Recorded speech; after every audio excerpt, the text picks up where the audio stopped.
Aujourd'hui, je vais vous parler de l'Aspire S7 signé Acer. C'est un ultrabook haut de gamme. Alors, le S7, c'est pas une nouveauté dans les gammes Acer, puisque on le connaît depuis maintenant la fin des années 2012.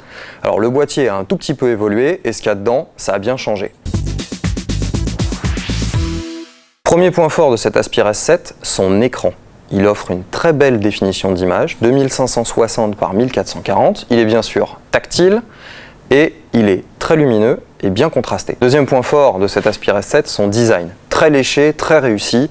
On a de l'aluminium sur les bords, sur le repose-main. Il y a une vitre en Cornea Corning Glass qui protège l'arrière de l'écran et qui le rigidifie. Troisième point fort de l'Aspire S7, c'est bien sûr sa configuration. Qui dit machine haut de gamme dit puissance. Alors, n'espérez pas jouer en 3D, c'est pas la peine. Par contre, vous avez un bon processeur Core i7, un RAID 2 SSD, 8 Go de mémoire. Grosso modo, vous allez pouvoir surfer à toute vitesse et aussi beaucoup travailler. Quatrième et dernier point fort de l'Aspire S7, son endurance, qui est aux environs de 5h30 par là. Alors, c'est assez correct pour une machine de ce type. On a vu mieux, mais on a vu aussi bien moins. Et nous, on a bien apprécié pouvoir travailler le temps d'un long trajet en train sur la machine. Parmi les points faibles, ils sont assez mineurs, mais il faut quand même les aborder. Alors on a tout d'abord la disposition des touches du clavier. Certaines ne sont pas à leur place et donc ça peut gêner à la frappe, notamment quand on veut activer les majuscules et qu'on se retrouve à heurter le signe carré. C'est vraiment très agaçant. Deuxième point faible, on aime ou on n'aime pas, mais le touchpad est entièrement cliquable, un peu comme sur certains appareils Apple par exemple.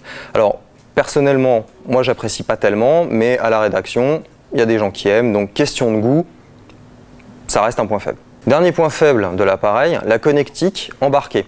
Comme l'appareil est assez fin, on ne peut pas loger beaucoup de prises. Alors, Acer a trouvé une parade, livre un espèce de grand adaptateur qui se connecte en mini DisplayPort sur le côté de la machine, sur lequel il y a une prise réseau, de l'USB et du VGA, mais ça fait quand même une grosse protubérance sur le côté de la machine et c'est pas très beau.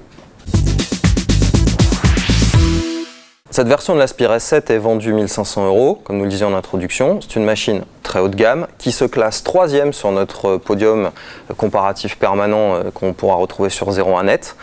Nous, on a craqué, on la trouve très belle, très puissante, etc. Vraiment, s'il y avait un ultrabook qu'on aimerait bien s'offrir, ce serait bien celui-ci.